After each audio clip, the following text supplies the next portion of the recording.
Bem, eu hoje vou contar um pouquinho da minha vida.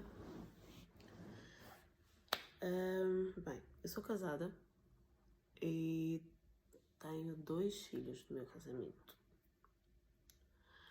E eu sempre meti na minha cabeça que eu me casei com um príncipe. Ok, vocês vão me dizer, príncipes não existem. Mas para mim o meu marido sempre foi um príncipe para mim. Só que depois, quando eu fiquei grávida pela segunda vez, eu perdi completamente a vontade de ter o meu marido próximo. Eu evitava, o toque dele irritava-me. Até conversar, muitas vezes eu ficava irritada, assim, durante a gravidez. Então que havia vezes que eu fingia que estava a dormir para aquilo não me encostasse. Eu estava sempre com dores de cabeça, eu estava sempre com mal-estar, eu estava sempre enjoada, eu estava sempre... Enfim, eu inventava... Chegou uma altura que eu inventava situações para que ele não me tocasse. E isso foi...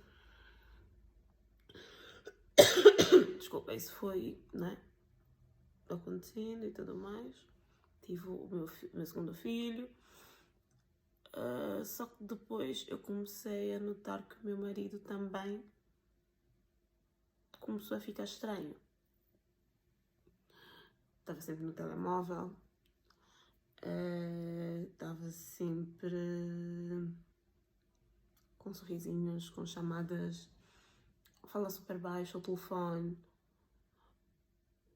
Teve uma vez que eu queria ligar para a minha cunhada, para a irmã dele, e peguei o telefone dele e vi que ele tinha trocado o código.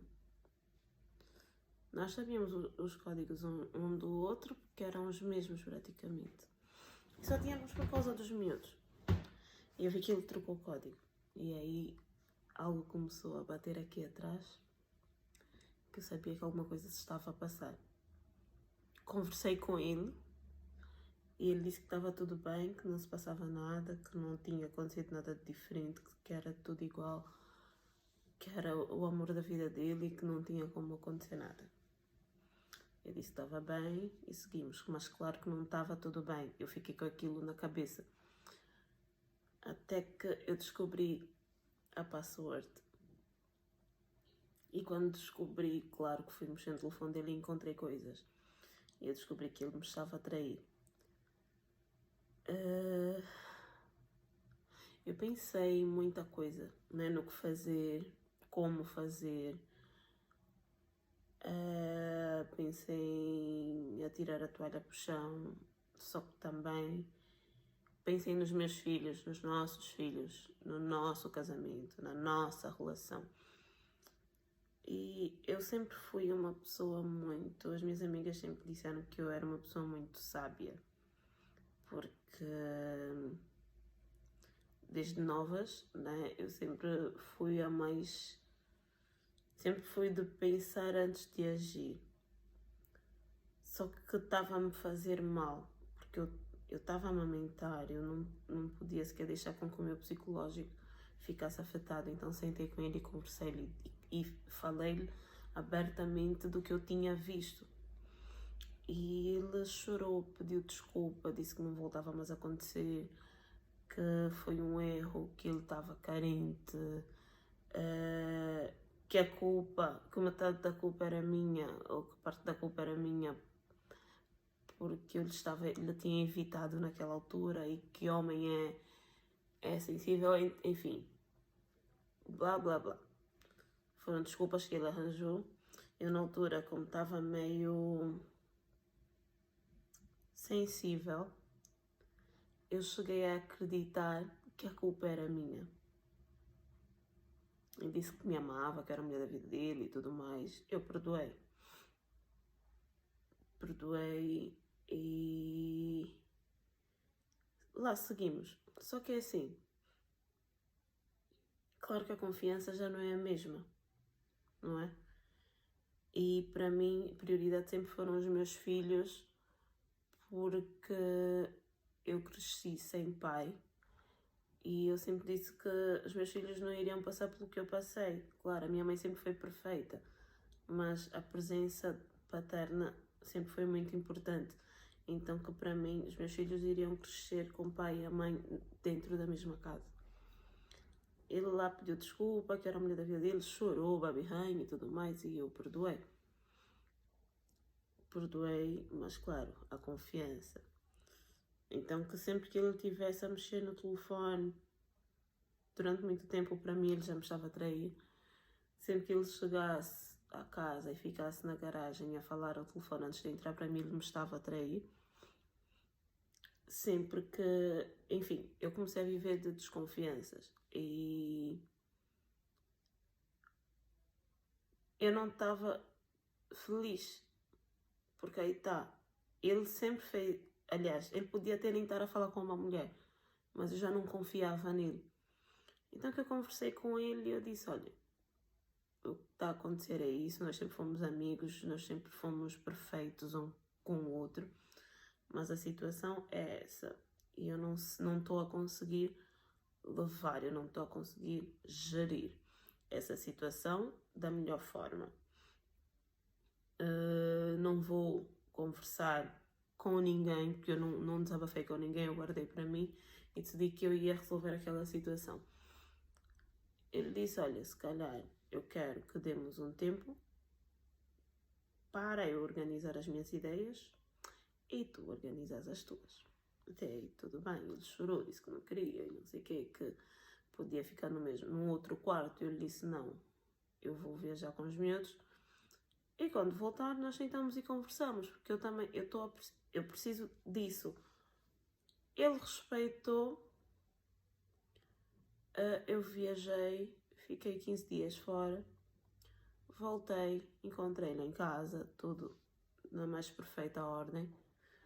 E assim, eu senti falta dele, eu senti falta do meu príncipe, encantado, cheio de imperfeições. Então que eu decidi dar uma segunda chance ao meu marido, porque a nossa relação é de mais de 14 anos e não é...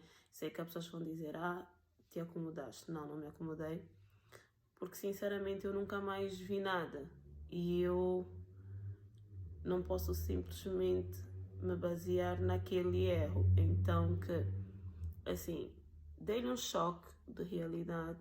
Acho que ele percebeu, porque eu mostrei-lhe também que hoje já não é, não,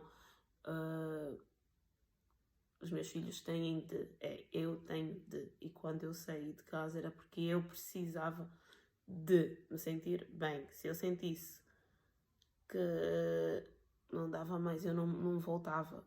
Voltava, claro que voltava para casa, mas já não voltava como esposa dele. Então que assim, nós hoje estamos bem,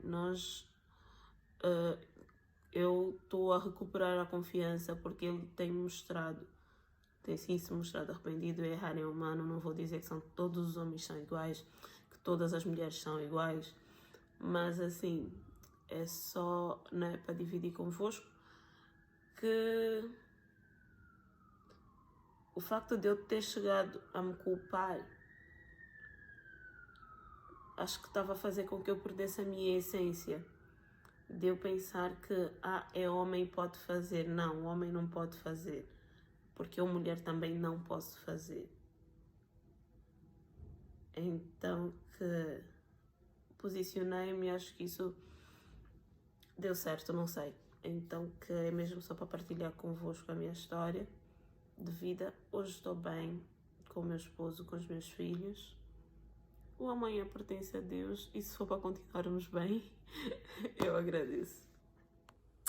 Olá, meus arrasi! Então, meus amores, assim, a história de hoje, né, é de uma amiga que, sinceramente, eu quando comecei a ler a história, eu pensei que ela dizia que acabou, que não sei o quê, porque eu começo a ler, né, claro, nós vamos lendo as histórias, mas depois eu vi que ela, assim, primeiro se culpou e depois viu que afinal a culpa não é dela, porque sim, a culpa nunca é tua por ter sido traída.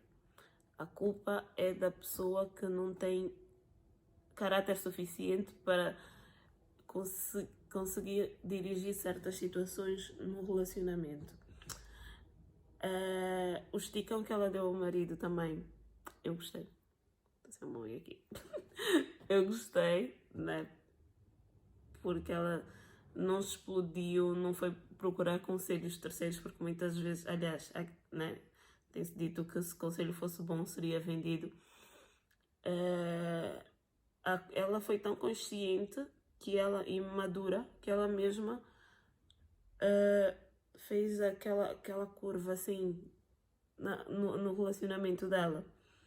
Estava a se deixar cair, né? Levantou e dirigiu da melhor forma. E eu adoro mulheres assim, decididas, né? E eu que dizem, mas ele traiu não sei o quê.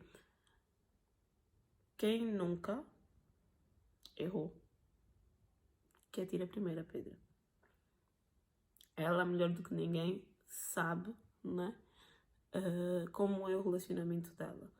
Então, o que eu quero com essa história, né, é que vocês analisem e antes de julgar, que pensem como seria se fosse convosco. E também, se alguém já passou por algo parecido e se sentir à vontade em contar no privado ou nos comentários, pode comentar, pode marcar os amigos, pode partilhar, pode mandar a história, mesmo que não seja parecida a essa, uma ou outra, que nós estamos aqui para isso. Eu estou aqui para isso e conto convosco para a próxima história, tá bem? Um beijinho da Rossi e até a próxima!